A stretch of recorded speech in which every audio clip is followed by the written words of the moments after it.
bên chân ấy ruột đen mệt luôn nè. Hả?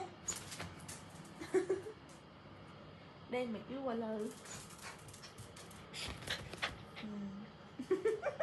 Mới mồi cái. Hả?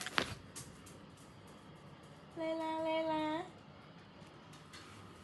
Cho mới cái hồ tơ khăn nó một đòn. Nè, thế nào mà nghĩ? Nè. À, hồi kia con hồi kia chụp bánh á, mặt đi chứ.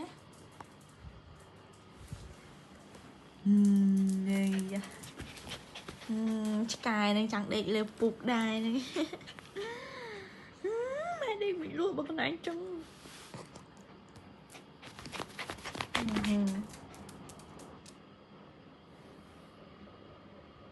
Được Sky.